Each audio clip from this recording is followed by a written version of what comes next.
University మంచి భవిష్యత్తు కోసం తెలుగు విద్యార్థులు ఇష్టపడే యూనివర్సిటీ. కాల్ 9059052378 9059052379.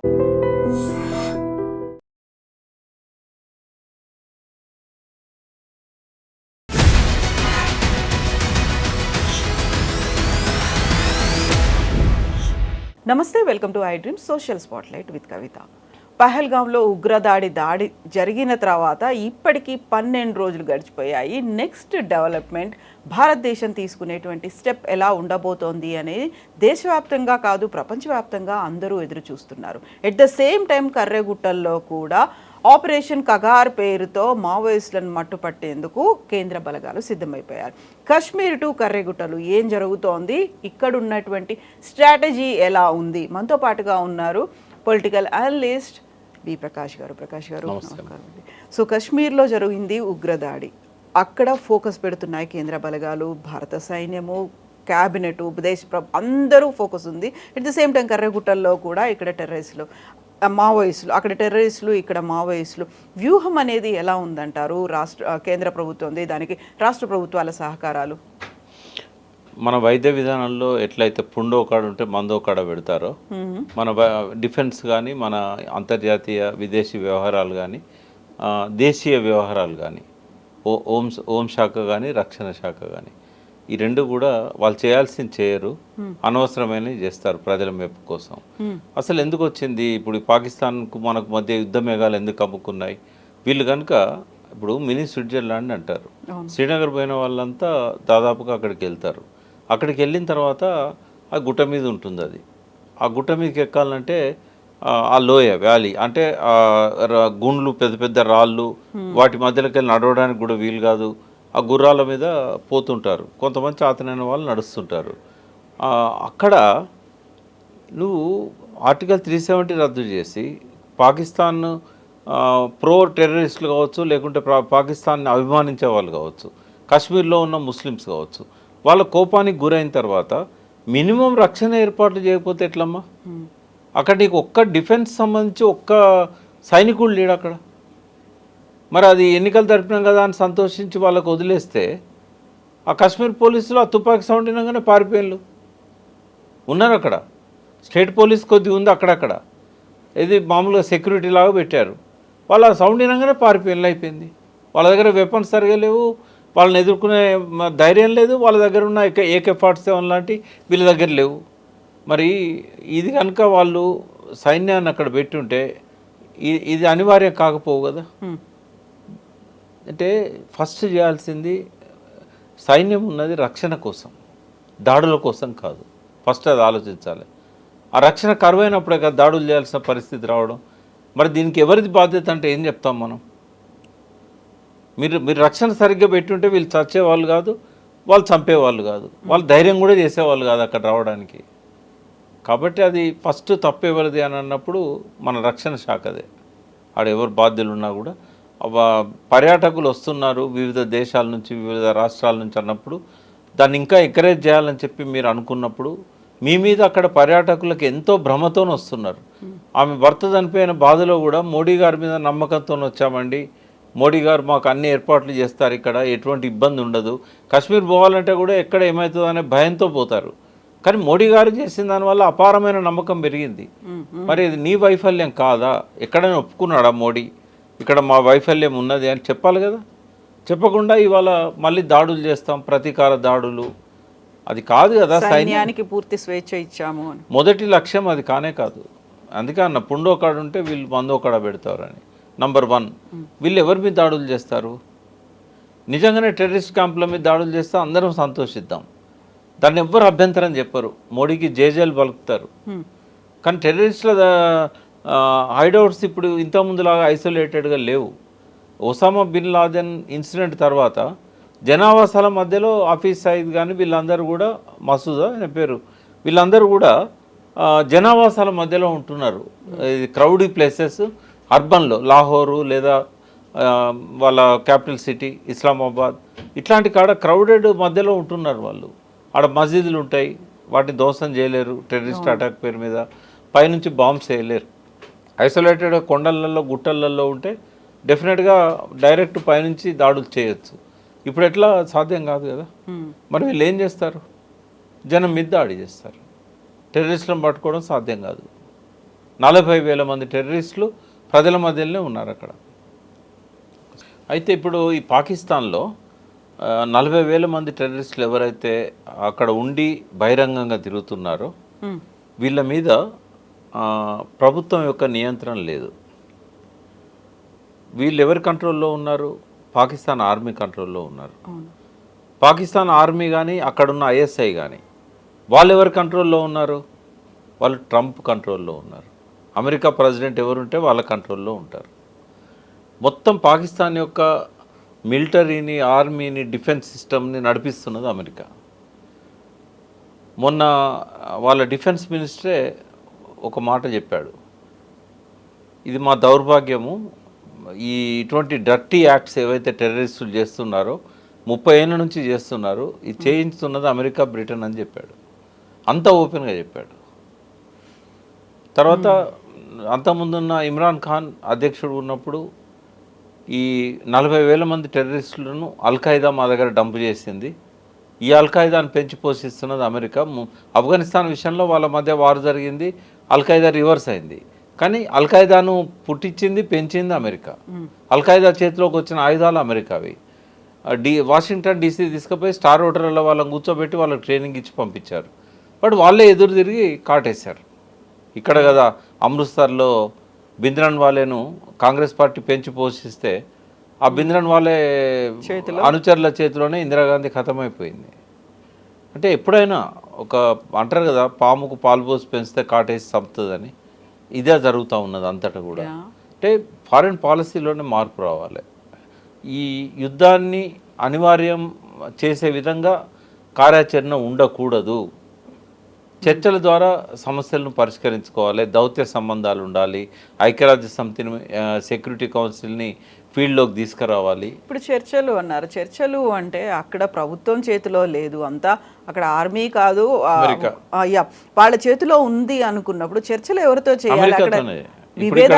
ఇక్కడ మాట్లాడాల్సింది అమెరికాతోనే.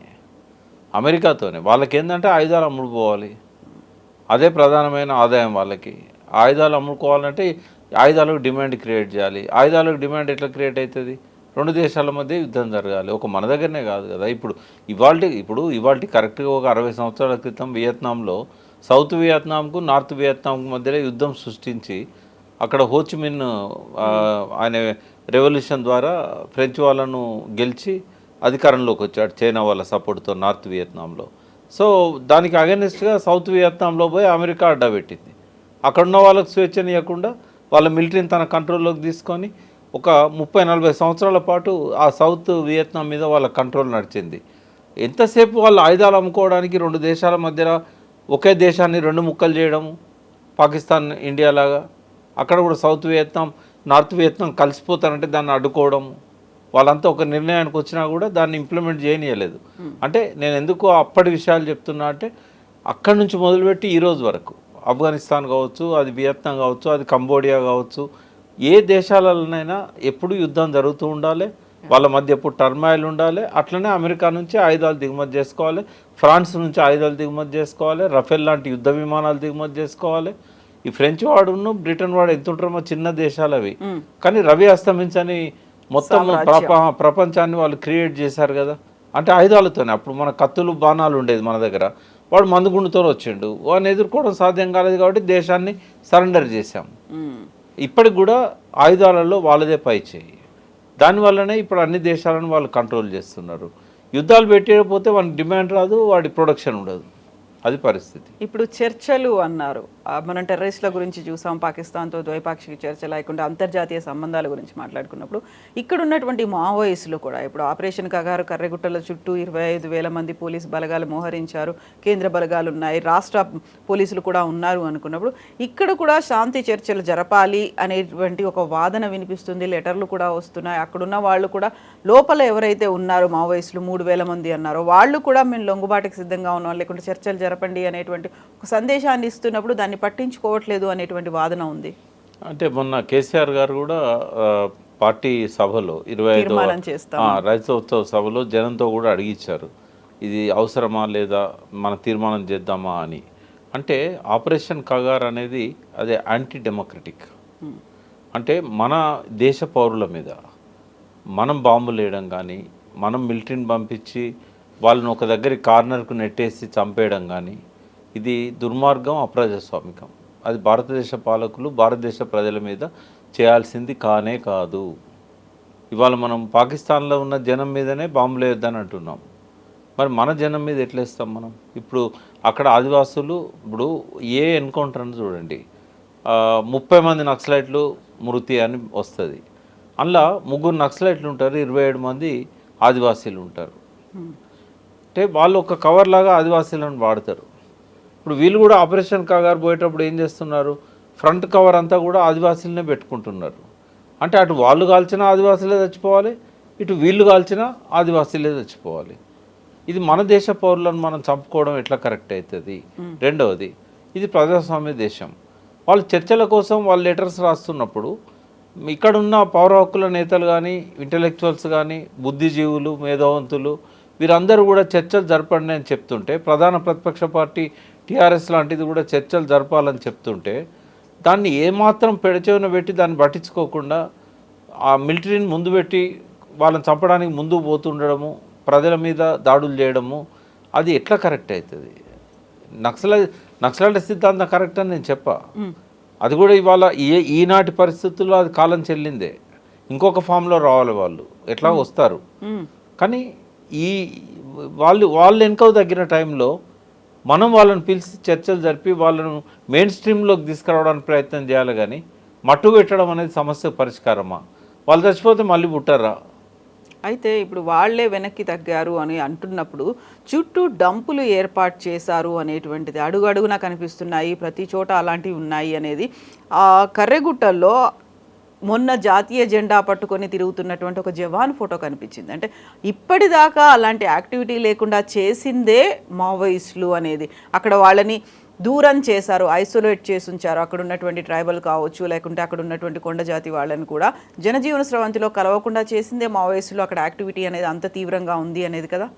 అంటే యాక్చువల్గా అక్కడ ఏం జరుగుతుంది కొంచెం డీటెయిల్గా మాట్లాడదాము.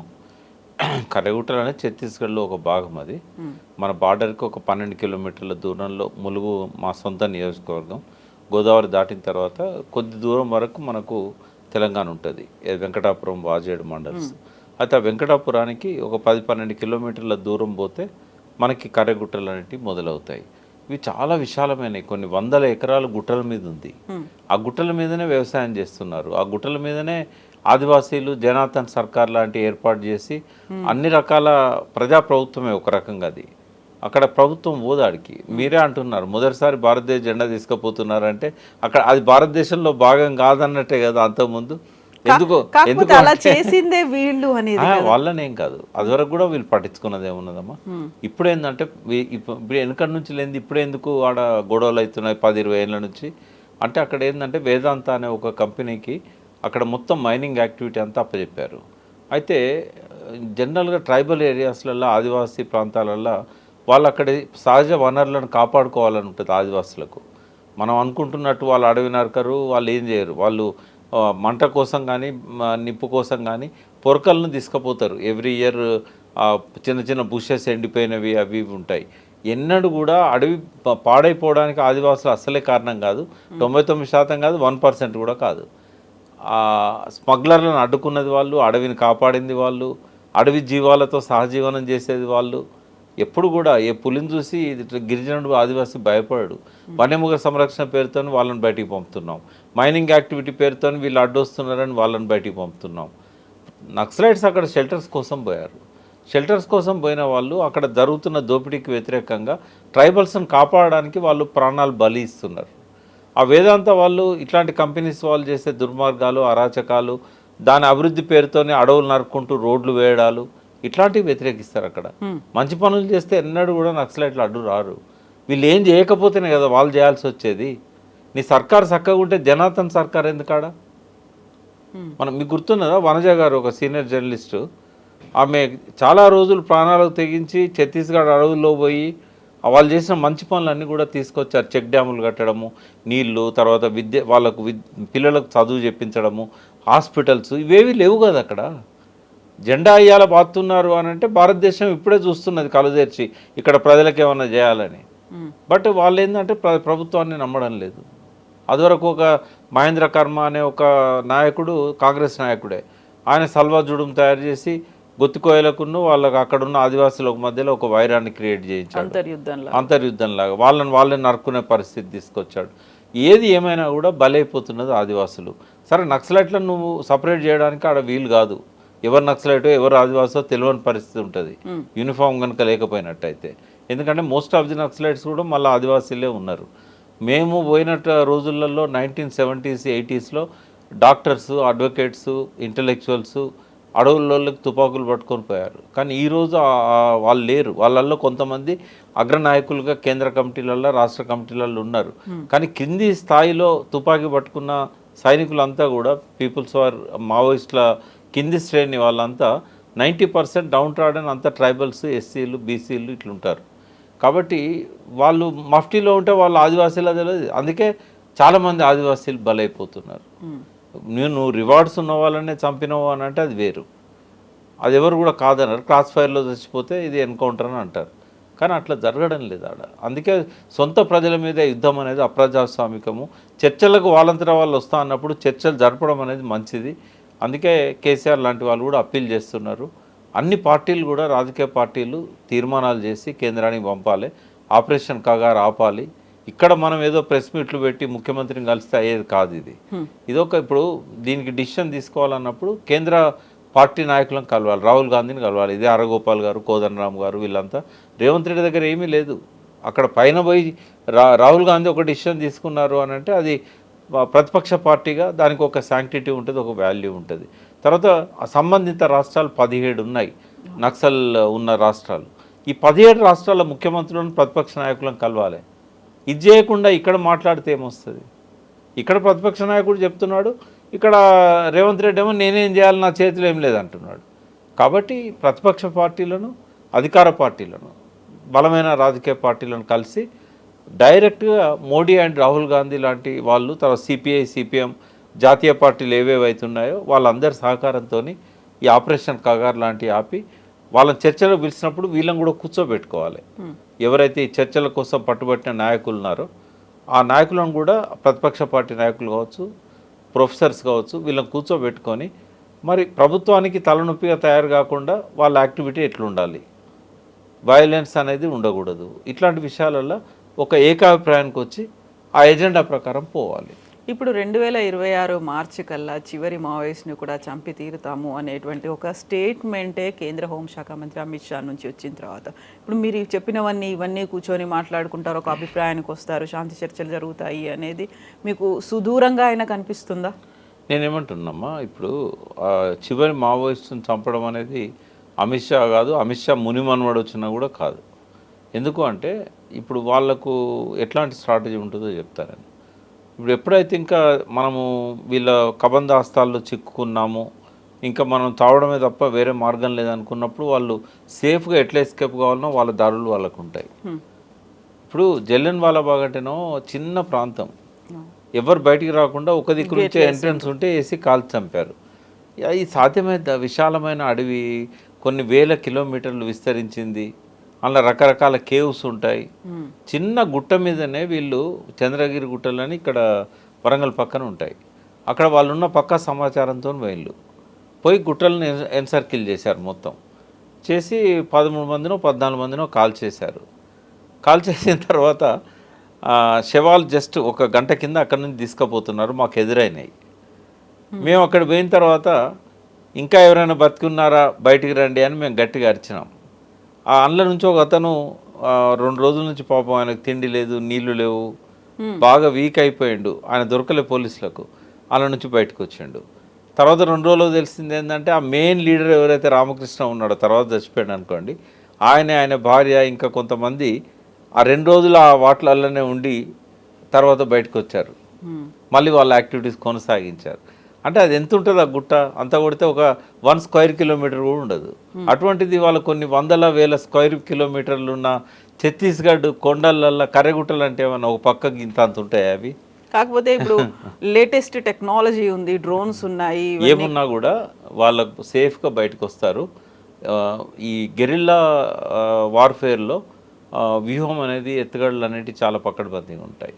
వాళ్ళు ముందే ఒక దగ్గర షెల్టర్ తీసుకుంటున్నారు, ఒక దగ్గర ఉన్నారు అంటే సేఫ్ ఎట్లా బయటికి వెళ్ళాలనేది ఒక ప్లాన్తోనే వాళ్ళు ముందు అక్కడ పోతారు. ఆ ప్లాన్ లేకుండా వాళ్ళు అక్కడ పోయి వీళ్ళకి దొరకరు. కాబట్టి ఆఖరి నక్సలైట్ని చంపడం అనేది అమిత్ షా వల్ల కాదు. నాకు తెలిసి వీళ్ళ పాలసీస్ మార్చుకునేదాకా నక్సలైట్స్ పుడుతూనే ఉంటారు. పేరు మారుతుంటుంది కావచ్చు. ఒకప్పుడు సిఓసి అన్నారు, ఒకప్పుడు పీపుల్స్ వార్ అన్నారు, ఇప్పుడు మావోయిస్టులు అన్నారు, రేపు ఇంకో పేరుతో ఉంటారు కావచ్చు, ఇంకో పద్ధతిలో వస్తారు కావచ్చు. కానీ ఆఖరి నక్సలైట్ను చంపడం అనేది అమిత్ షా వల్ల కాదు, దారి మారుతుంది. అంటే ప్రజాస్వామ్య పద్ధతిలో డీల్ చేయాలి. ఇప్పుడు ఇది రెండింటి కూడా మీరు అన్న పాకిస్తాన్ ఇష్యూ కానీ కరెగుట్ల ఇష్యూ కానీ నా సజెషన్స్ ఏంటంటే, ఫస్ట్ మోడీ గారు దీన్ని ఇష్యూని పర్సనల్గా తీసుకోకుండా ఐక్యరాజ్య సమితి సెక్యూరిటీ కౌన్సిల్లో పెట్టి పర్యాటకులను చంపడం అనేది కరెక్టా, దీనికి ఎవరు బాధ్యత వహించాలి, దీని మీద పాకిస్తాన్ని పబ్లిక్ కోర్టులో నిలదీయాలి. ప్రపంచ దేశాల మధ్య ఒంటరి కావాలి. అయినప్పుడు పాకిస్తానే బహిర్గతం అవుతుంది. ఇప్పుడు వాళ్ళకి ఇక్కడ వరకు వచ్చింది, ఇప్పుడు వాళ్ళు యుద్ధం చేసే స్థితిలో లేరు. తర్వాత ఒకవేళ కనుక ఇంకో 10 ఏళ్ళ వరకైనా మనం అనుకున్న ప్రకారంగా సింధు నది జలాలను అడ్డుకోగలిగినట్టయితే పాకిస్తాన్ మొత్తం ఎడారిగా మారిపోతుంది.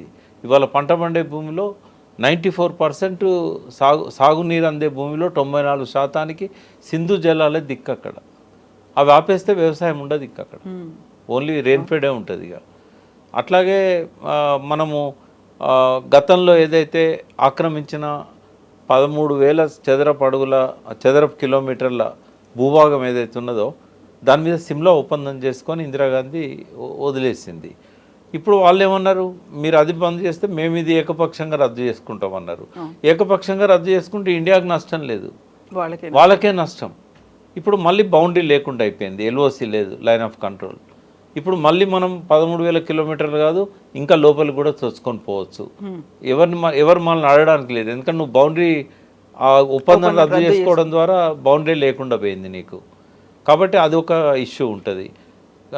అంటే మ్యాక్సిమం ప్రజలు కోరుకుంటున్నది ఏంటి అని అంటే, పాక్ ఆక్రమిత కాశ్మీర్ ఏదైతే ఉన్నదో ఇది సందర్భము, దాడి చేసి వాళ్ళని తరిమేసుకుంటూ, వాళ్ళు ఇప్పుడైతే బాగా ఐసోలేట్ అయి ఉన్నారు, యుద్ధం చేసే శక్తి లేదు వాళ్ళ దగ్గర, అణ్వాయుధాలు ఉన్నాయని బెదిరించడం తప్పితే ఏది లేదు.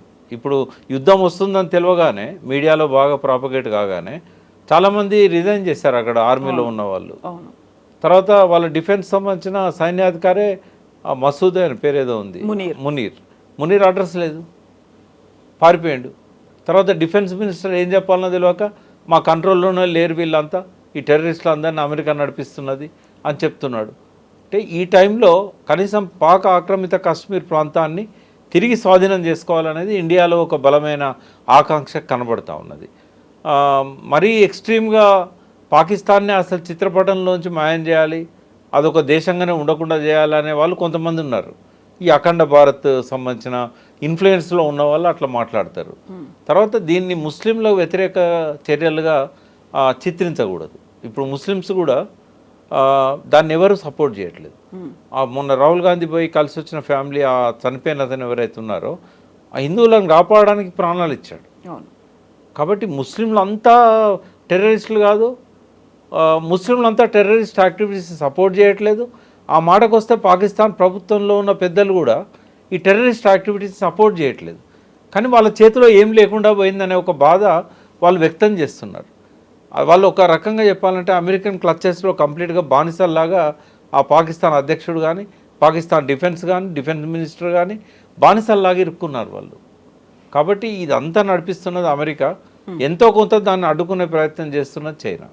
ఇవాళ చైనా కనుక ఒక్క స్టేట్మెంట్ పాకిస్తాన్ మీద ఇవ్వకపోయి ఉంటే ఈ పాటికి మరి మోడీ ఏం చేసేవాడో తెలియదు.